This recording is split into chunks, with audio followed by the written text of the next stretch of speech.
রাজধানীর বিভিন্ন প্রান্তে ছড়িয়ে পড়া নানা আন্দোলন, সংঘর্ষ আর বিক্ষোভে কার্যত ঢাকা এখন এক উত্তপ্ত শহরে পরিণত হয়েছে। কাউরান বাজারে প্রথম আলো আর ডেইলি স্টার কার্যালয়ের সামনে একদল বিক্ষোভকারী অবস্থান নিয়ে সৃষ্টি করেছিল ভিন্ন এক চিত্র। সেখানে গরু জবাই করে জিয়াফতের আয়োজন বিক্ষোভে নতুন মাত্রা যোগ করেছে। পরিস্থিতি নিয়ন্ত্রণে আনতে আইন শৃঙ্খলার রক্ষাকারী বাহিনী টিয়ার শেল ও সাউন্ড গ্রেনেড ব্যবহার করেছে।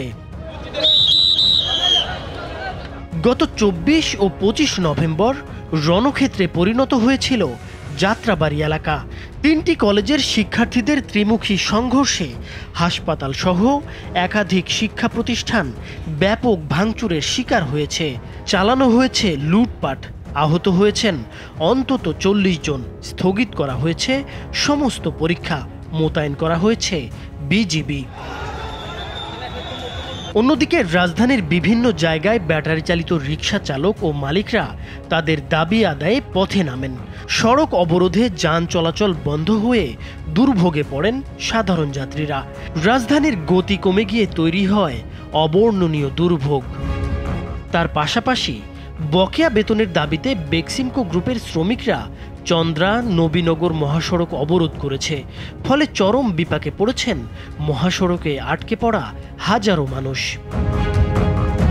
তেজগাঁওয়ের টেক্সটাইল বিশ্ববিদ্যালয় ও ঢাকা পলিটেকনিক্যাল ইনস্টিটিউটের শিক্ষার্থীদের মধ্যেও সংঘর্ষের ঘটনা ঘটেছে।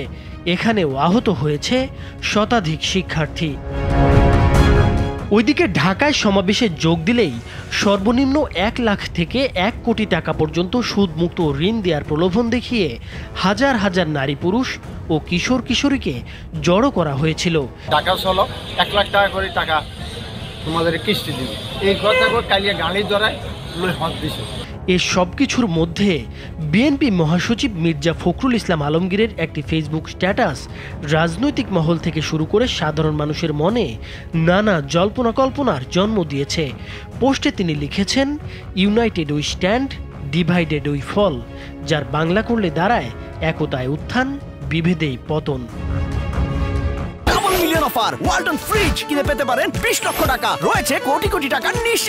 অন্যদিকে বৈষম্য বিরোধী ছাত্র আন্দোলনের অন্যতম সমন্বয়ক সার্জিস আলম তার ফেসবুক স্ট্যাটাসে কড়া হুঁশিয়ারি দিয়ে বলেছেন, অযৌক্তিক কারণে বিশৃঙ্খলা সৃষ্টি করলে আইন শৃঙ্খলার রক্ষাকারী বাহিনী তাদের দায়িত্ব পালন করবে।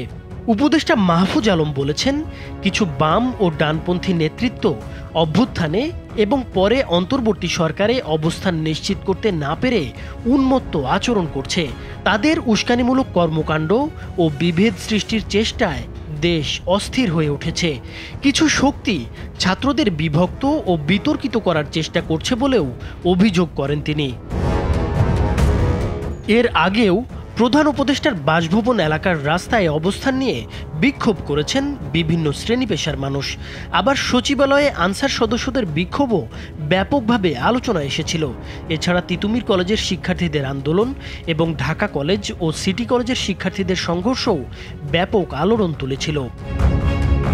সরকার মনে করছে পরিকল্পিতভাবে দেশে অস্থিতিশীলতা সৃষ্টির চেষ্টা চলছে।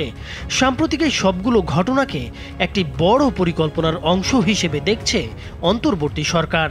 সোমবার সন্ধ্যায় এক সংবাদ ব্রিফিংয়ে তথ্য উপদেষ্টা নাহিদ ইসলাম ও স্থানীয় সরকার উপদেষ্টা আসিফ মাহমুদ জানান, এসব ঘটনায় জড়িতদের বিরুদ্ধে আইনানুগ ব্যবস্থা নেওয়া হবে। তারা বলেন, অস্থিরতা সৃষ্টির পেছনে বিভিন্ন পক্ষের পরিকল্পনা রয়েছে, তবে সরকার পরিস্থিতি নিয়ন্ত্রণে যথাযথ পদক্ষেপ নিচ্ছে। মধ্যে কারা কারা জড়িত, ভাঙচুর সহ হতাহতের বিষয়গুলোতে অবশ্যই আইনগতভাবে ব্যবস্থা নেওয়ার প্রক্রিয়া চলমান আছে। এই ধরনের ঘটনাকে আর কোনোভাবেই টলারেট করা হবে না। সাম্প্রতিক সহিংসতা, ভাঙচুর ও হামলা ঠেকাতে পুলিশের ভূমিকা নিয়ে প্রশ্ন উঠলে উপদেষ্টা নাহিদ ইসলাম জানান, পুলিশের পুনর্গঠন প্রক্রিয়া চলছে এবং আইন শৃঙ্খলা রক্ষায় পরিবর্তন আনা হচ্ছে। এছাড়া ব্রিফিংয়ে জানা যায়, সরকার শিক্ষা সংস্কার কমিশন গঠনেরও পরিকল্পনা করছে। অস্থিতিশীলতার যে কোনো চেষ্টা কঠোরভাবে দমন করা হবে। আমরা সমর্থন করি না এবং এটা আমরা এই ধরনের ঘটনা পরবর্তীতে ঘটলে এটা টলারেট করা হবে না। ভাঙচুরের ঘটনায় যারা জড়িত তাদের বিরুদ্ধে অবশ্যই আইনগত ব্যবস্থা নেওয়া হবে।